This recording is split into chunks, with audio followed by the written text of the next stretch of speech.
Hello everyone, তো চলে আসলাম অনেক দিন পর। আশা করছি আপনারা ভালো আছেন, আমিও ভালো আছি।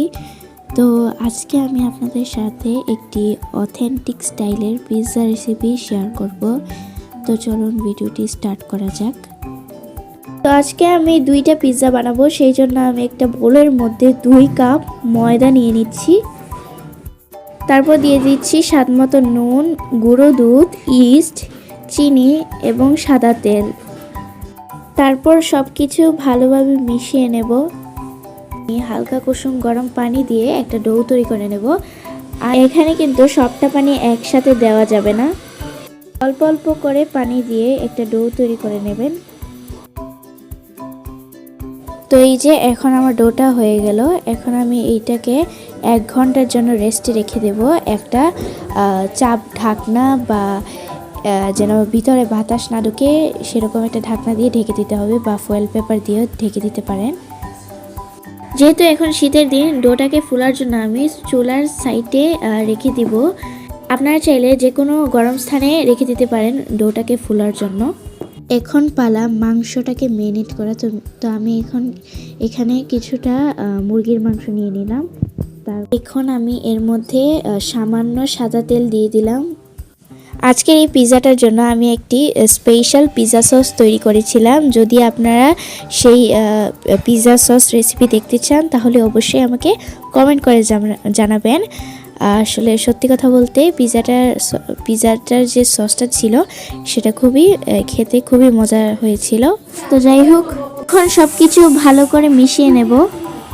মাংসটা ছিল ফ্রোজেন, তাই আমি ফ্রিজ থেকে মাংসটা বের করে একটা হাঁড়িতে গরম পানির মধ্যে এই মাংসটাকে ভাপ দিয়ে দিয়েছি বা সিদ্ধ করে নিয়েছি জীবাণু দূর করার জন্য। এবার আমি এর মধ্যে এক এক করে মশলা দিয়ে দেব। তো প্রথমেই আমি সয়া সস দিলাম, তারপর দিলাম টমেটো কেচাপ। এখন দিয়ে দিচ্ছি লাল মরিচের গুঁড়ো, হলুদ গুঁড়ো, গোলমরিচের গুঁড়ো, দিলাম স্বাদ মতো লবণ। আর হ্যাঁ, আমি 1 পিস টমেটো দিয়েছিলাম, ছিল তাই। এখন দিয়ে দিচ্ছি হোমমেড গুঁড়ো মশলা, দিয়েছিলাম স্বাদ মতো চিনি, আর দিয়েছিলাম গরম মশলার গুঁড়ো, দিয়েছি পেঁয়াজ বাটা এবং আদা রসুন বাটা। আপনারা এখানে একটা লেবুর রস চিপে দিয়ে দিবেন। সব কিছু দেওয়া হয়ে গেলে এখন আমি সবার লাস্টে অরিগ্যানো দিয়ে দেব, দিয়ে সব কিছু একসাথে মিশিয়ে নেব।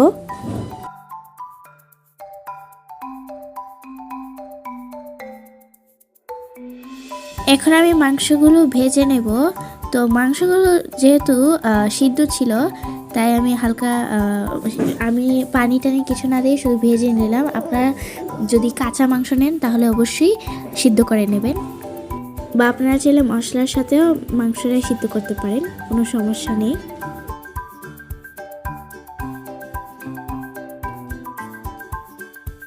মাংস ভাজা হয়ে গেলে এই মাংসটাকে আমি একটি বাটিতে তুলে নেব।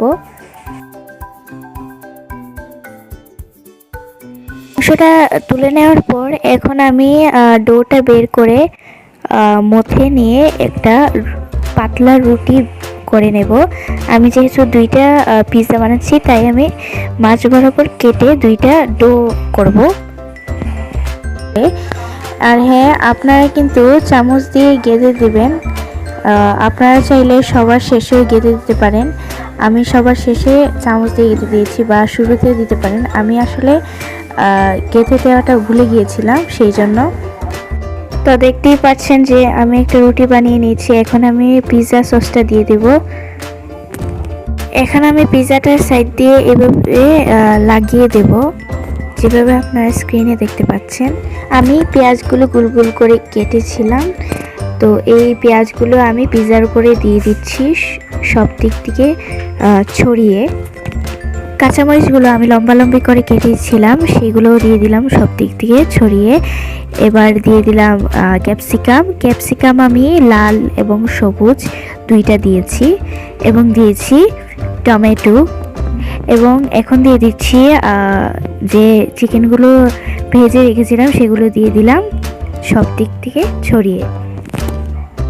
এখন আমি সব দিক থেকে দিয়ে দেব ব্ল্যাক অলিভ। এখন আমি চিজ গ্রেট করে দিয়ে দিচ্ছি। সব দিক থেকে আমি চিজ গ্রেট করে দিচ্ছি। এখন আমি সব দিক থেকে অরিগানো ছড়িয়ে দিচ্ছি। এখন আমি চারদিক দিয়ে ব্রাশ দিয়ে বাটার ব্রাশ করে দিচ্ছি। এখন আমি সাইড দিয়ে সস লাগিয়ে দিচ্ছি খেতে ভালো লাগবে বলে, এবং যে পিৎজা প্যানের মধ্যে আপনারা বেক করবেন সেই পিৎজা প্যানের মধ্যে আপনারা আগে থেকে বাটার ব্রাশ করে রাখবেন। তারপর আপনার ওভেনে দিয়ে পিৎজাটা বেক করবেন। তো আশা করছি আপনাদের কাছে ভিডিওটি ভালো লেগেছে। ভালো লাগলে অবশ্যই লাইক, শেয়ার, কমেন্ট, সাবস্ক্রাইব করে আমাদের পাশে থাকবেন। আর ভিডিওটি কেমন লেগেছে অবশ্যই কমেন্ট করে জানাবেন। সবাইকে ধন্যবাদ আজকের এই ভিডিওটি দেখার জন্য। সবার কাছ থেকে আপনারা সবাই ভালো থাকবেন। সবাইকে আল্লাহ হাফেজ।